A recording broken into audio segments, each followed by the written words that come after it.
बर्फीपुर नाम के एक गांव में जगदीश अपनी पत्नी गौरी और माँ दुलारी देवी के साथ रहता था। जगदीश और उसकी माँ दुलारी देवी बहुत ही पुराने सोच विचार वाले होते हैं। उन्हें अपने घर में लड़की नहीं बल्कि लड़का चाहिए था जो उनके वंश को आगे बढ़ा सके। इसलिए गौरी जब गर्भवती हुई तो वो दोनों घर में पूजा पाठ करवाने लगे। हे ऊपर वाले, मुझे बस इस घर का वारिस दे दो, मुझे तुमसे और कुछ भी नहीं चाहिए। इस तरह पूरे 9 महीने बीत गए। फिर वो गौरी को लेकर एक नजदीकी सरकारी हॉस्पिटल में चले गए, जहां उसने एक प्यारी सी बच्ची को जन्म दिया, जिसे देखकर गौरी की सास गुस्से से लाल हो गई। लेकिन उसने हॉस्पिटल में गौरी से कुछ भी नहीं कहा, बस मुंह फुलाकर खड़ी रही। फिर कुछ देर के बाद वो सभी लोग घर वापस आ गए। अरे माँ जी, देखिए तो मेरी गुड़िया कितनी प्यारी है, बिल्कुल एक परी की तरह। ये सुनकर दुलारी देवी आग बबूला हो जाती है। मुझे घर में लड़की नहीं, हमारे घर का वारिस चाहिए था। ये लड़की हमारे साथ नहीं रह सकती। अरे माँ जी, आप ये कैसी बातें कर रही हैं? बेटी है तो क्या हुआ, आखिर आप भी तो किसी की बेटी ही है ना। गौरी की ऐसी बातें सुनकर दुलारी देवी और जगदीश का खून खौल उठता है। फिर दुलारी देवी उस बच्ची को गौरी से छीन लेती है। दुलारी देवी के पास आते ही वो बच्ची जोर जोर से रोने लगती है। नहीं माँ जी, आप मेरी बेटी के साथ कुछ मत कीजिए, मैं आपके आगे हाथ जोड़ती हूँ। पर जगदीश और उसकी सास दुलारी देवी उसकी एक भी नहीं सुनते और गौरी को वही कमरे में बंद कर देती हैं, जिस वजह से गौरी जोर जोर से रोने लगती है। बाहर बर्फबारी होने की वजह से बहुत ठंड थी। सभी लोग आपस में बर्फ के गोले से खेल रहे थे, लेकिन फिर भी उन माँ बेटे को उस मासूम सी बच्ची पर जरा भी रहम नहीं आता और वो एक बर्फ से घिरे जंगल में उस बच्ची को एक पेड़ के नीचे रख देते हैं। वो बच्ची बेचारी इतनी ठंड और भूख से और ज्यादा रोने लगी, लेकिन उसके पिता और दादी को उस पर जरा भी तरस नहीं आया। अरे मनहूस, चुप कर तू। तुझे क्या लगता है कि मैं तुझे अपनी पोती बनाऊंगी? कभी नहीं। मुझे पोती नहीं पोता चाहिए था। पता नहीं तू कहाँ से आ गई, अब यहीं पड़ी रहे ठंड में। इतना बोलकर बेरहम दुलारी देवी और जगदीश उसे बर्फ में छोड़कर वहाँ से चले जाते हैं।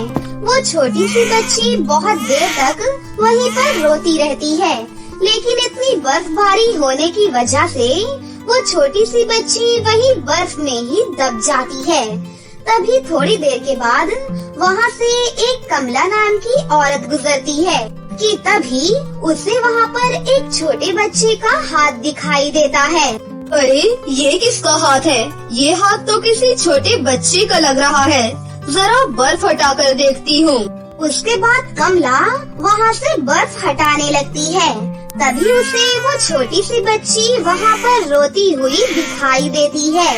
अरे इस प्यारी सी मासूम बच्ची को बर्फ में किसने दबा रखा है?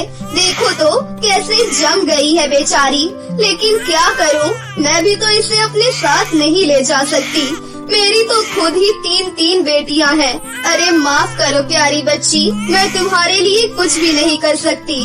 शायद कोई और तुम्हारी मदद करे।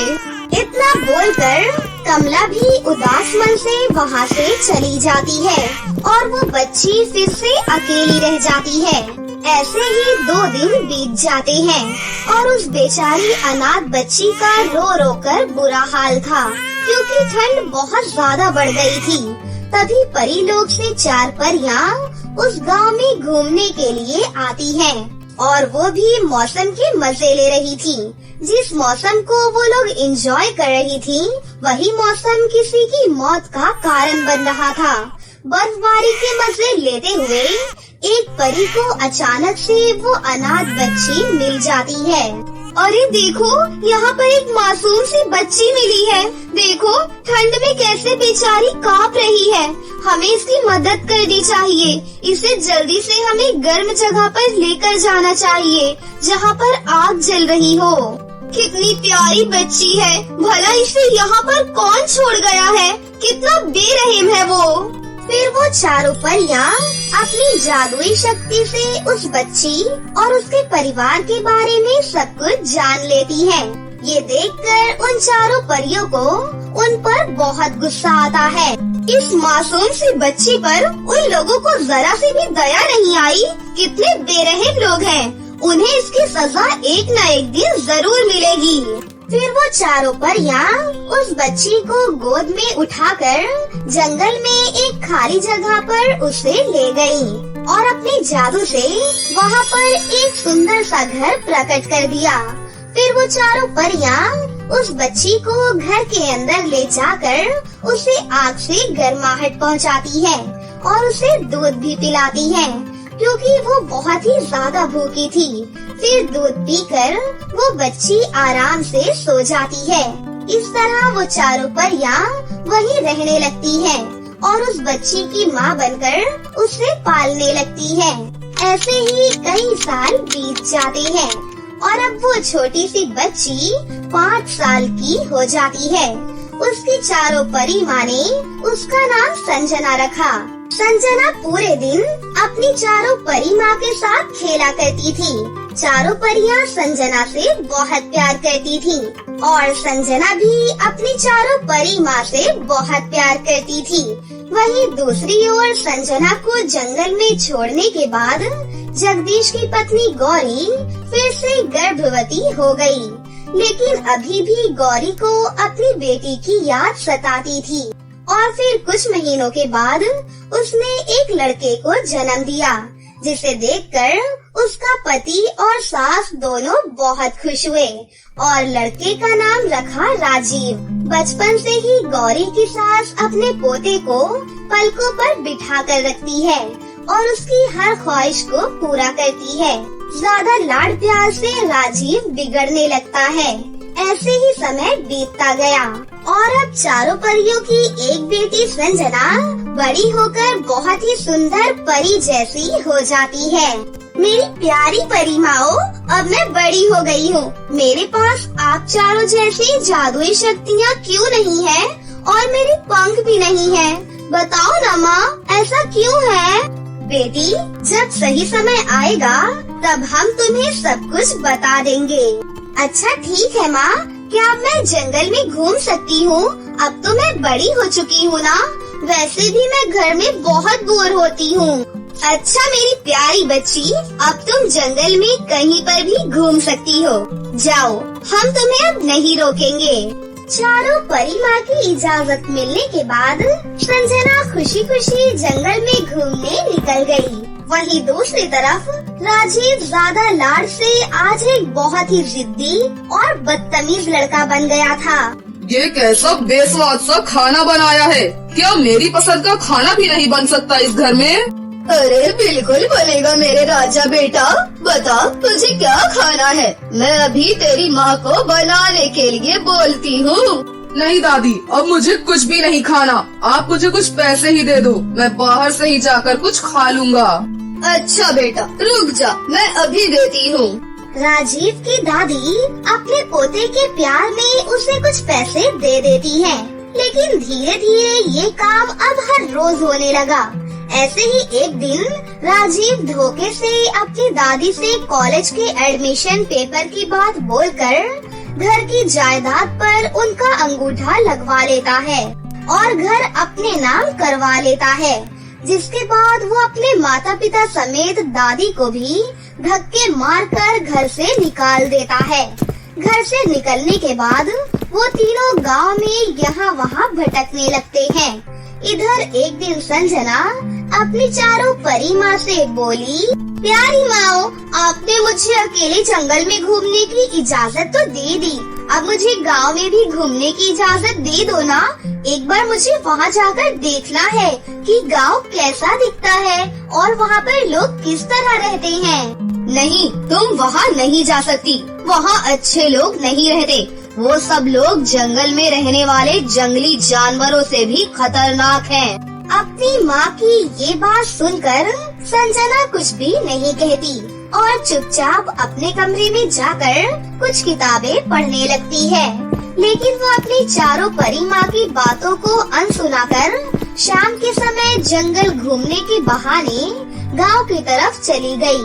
तभी रास्ते में उसे जगदीश अपनी पत्नी और बूढ़ी माँ के साथ सड़क किनारे बैठे हुए दिखाई दिए। तभी संजना उनके पास गई और बोली, अरे आप सब यहाँ पर क्यों बैठे हैं? आपका घर कहाँ है? बेटी, हमारा घर तो यही है, पर हमारे बेटे ने हमें घर से बाहर निकाल दिया। हमने तो किसी के साथ कुछ बुरा भी नहीं किया, लेकिन ऊपर वाले ने हमारे साथ ऐसा क्यों किया? ये सब तो हमारे कर्मों का फल होता है। चलिए कोई बात नहीं, आप सब मेरे साथ मेरे घर चलिए। रात होने वाली है। मेरी चारों माओं का घर बहुत बड़ा है। आप सब वहाँ चलकर रह सकते हैं जब तक आपको कोई दूसरा ठिकाना नहीं मिल जाता। फिर वो तीनों संजना की बात मानकर उसके साथ चलने के लिए तैयार हो गए और उसके पीछे पीछे चलने लगे। कुछ देर बाद वो उनको लेकर जंगल की तरफ बढ़ने लगी। जंगल का रास्ता देखकर जगदीश घबरा गया। अरे ये तो जंगल का रास्ता है, तुम्हारा घर कहाँ पर है? जंगल के अंदर ही तो मेरा घर है। भला जंगल के अंदर किसका घर होता है? कहीं ये कोई भूतनी या चुड़ैल तो नहीं? अरे नहीं नहीं अम्मा, मैं कोई चुड़ैल नहीं हूँ। देखो मेरे पैर भी सीधे हैं। दरअसल मेरी माँ को प्रकृति से बहुत प्यार है, इसलिए हमारा घर जंगल के अंदर है। आइए आइए मेरे साथ चलिए, डरिए मत। संजना की बात मानकर वो तीनों उसके साथ आगे बढ़ने लगे।